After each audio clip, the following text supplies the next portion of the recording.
त्रेता युग के उस भयंकर युद्ध में जब रावण हार की कगार पर पहुंच चुका था, तब उसने अपने भाई कुंभकर्ण को याद किया, जो स्वयं काल का दूसरा रूप था। दरअसल कुंभकर्ण को ब्रह्मा जी से एक विचित्र वरदान मिला था।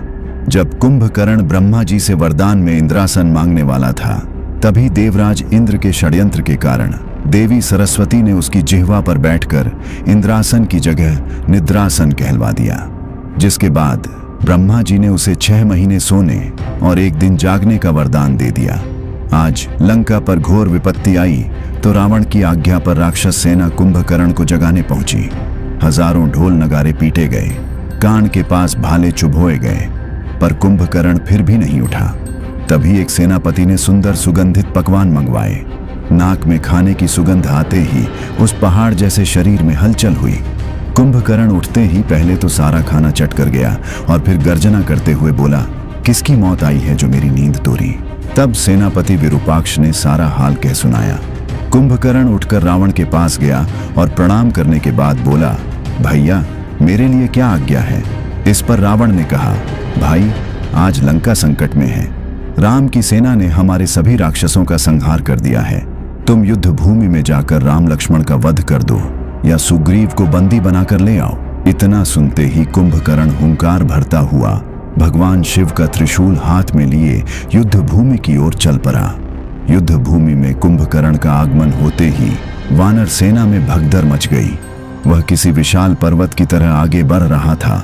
अपने पैरों तले वानरों को कुचलता हुआ कितनों को उसने अपने हाथों से मसल दिया और कितनों को अपने दांतों तले चबा गया। यह देख वानर सेनापति अंगद ने दहाड़ लगाई, वीरों भागो मत, कायरों की तरह मरने से अच्छा है लड़कर मरना। यह सुनते ही वानर सेना फिर से इकट्ठा हुई। तभी वानर राज सुग्रीव, अंगद, नल नील जैसे महावीरों ने एक साथ उस पर हमला किया, पर उस दैत्य पर कोई असर नहीं हुआ। उसने एक ही झटके में सबको घायल कर दूर फेंक दिया। तभी भालुओं के राजा जामवंत ने अपनी पूरी ताकत से एक मुक्का उसके जबड़े पर जरा। कुंभकर्ण लड़खड़ा कर जमीन पर गिर पड़ा, पर अगले ही पल वह घायल शेर की तरह फिर से खड़ा हो गया। कोई भी योद्धा कुंभकर्ण के सामने एक पल भी टिक नहीं पा रहा था। और तभी सिंह की तरह गर्जना करते हुए आए पवन पुत्र हनुमान। उनका शरीर सोने के पहाड़ की तरह चमक रहा था, हाथ में विशाल गदा और आंखों में प्रलय की ज्वाला। हनुमान जी सिंह गर्जना करते हुए बोले, अरे अहंकारी कुंभकर्ण, इन वानर सैनिकों पर क्या शक्ति दिखाता है, हिम्मत है तो मुझसे लड़। कुंभकर्ण ने घमंड से हंसते हुए कहा, हनुमान आज तुम्हारा अंतिम दिन है, बच सको तो बचो मेरे इस अस्त्र से। और उसने एक त्रिशूल नुमा बाण उठाया और उसे मंत्रों की शक्ति से साध कर शूलास्त्र के रूप में हनुमान जी पर फेंका। वह शूलास्त्र हवा को चीरता हुआ, प्रलय की आवाज करता हुआ हनुमान जी की ओर बढ़ा। तब हनुमान जी ने अपनी गदा को तेजी से घुमाया, जिससे परिघास्त्र प्रकट हुआ और शूलास्त्र उससे टकराते ही चिंगारियां बिखेरता हुआ चूर चूर हो गया। अब शुरू हुआ 2 महाबलियों का वो युद्ध, जिसे देखकर देवता भी कांप उठे। कुंभकर्ण ने अपनी राक्षसी माया से आग्नेयास्त्र का आवाहन किया और आग के विशाल गोलों की बरसात हनुमान जी पर कर दी। पूरा रण क्षेत्र धधक उठा, लेकिन हनुमान जी तो पवन पुत्र थे। उन्होंने तुरंत वायव्यास्त्र का प्रयोग किया, जिससे एक भयंकर बवंडर उठा और उसने आग्नेयास्त्र की समस्त ज्वाला को सोख लिया। गुस्से से पागल होकर कुंभकर्ण ने पन्नगास्त्र चलाया, जिससे हजारों विषैले सर्प हनुमान जी को डसने के लिए दौड़े। यह देख हनुमान जी ने अपने आराध्य गरुड़ देव का स्मरण कर गारुरास्त्र का प्रयोग किया।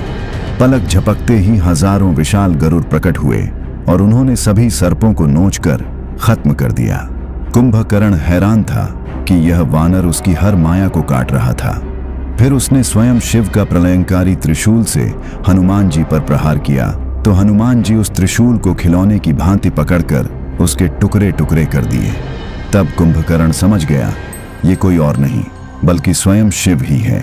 फिर उसने हनुमान जी से युद्ध टालकर सुग्रीव जी की तरफ बढ़ने लगा और मौका मिलते ही उन्हें उठा लिया। फिर तेजी से लंका की तरफ बढ़ने लगा और तब युद्ध भूमि में उतरे मर्यादा पुरुषोत्तम श्री राम। श्री राम जानते थे कि कुंभकर्ण का वध किसी साधारण योद्धा के हाथों नहीं बल्कि स्वयं विष्णु अवतार के हाथों ही होना निश्चित है, क्योंकि वह पूर्व जन्म का हिरण्याक्ष था और उसके पहले वो भगवान विष्णु का द्वारपाल विजय था, जिसे सनत कुमारों ने राक्षस होने का श्राप दिया था और कहा था कि उसका वध स्वयं भगवान विष्णु के अवतार के हाथों ही होगा। श्री राम को अपने समक्ष देख विशालकाय कुंभकर्ण ने एक भयंकर हुंकार भरते हुए बोला, आ गए राम, मैं तुम्हारा ही इंतजार कर रहा था, अब संभालो मेरे इस ब्रह्मास्त्र को।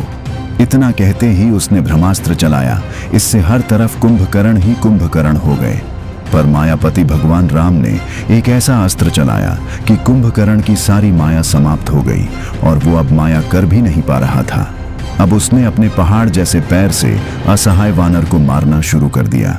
इससे क्रोधित होकर श्री राम ने ऐन्द्रास्त्र से उसके दोनों हाथ और दोनों पांव काटे, फिर सुदर्शन चक्र से कमर और गर्दन काटी। वानर दल जय श्री राम की जय जयकार करने लगी। और ये वीडियो जिसमें हम देखेंगे कि जब काल रात्रि सामान्य हनुमान जी को परास्त कर देती है, फिर कैसे हनुमान जी ने अपना पंचमुखी रूप प्रकट कर काल रात्रि का संहार किया। स्क्रीन पर दिख रहे वीडियो पर अभी क्लिक करें और पूरी कहानी देखें।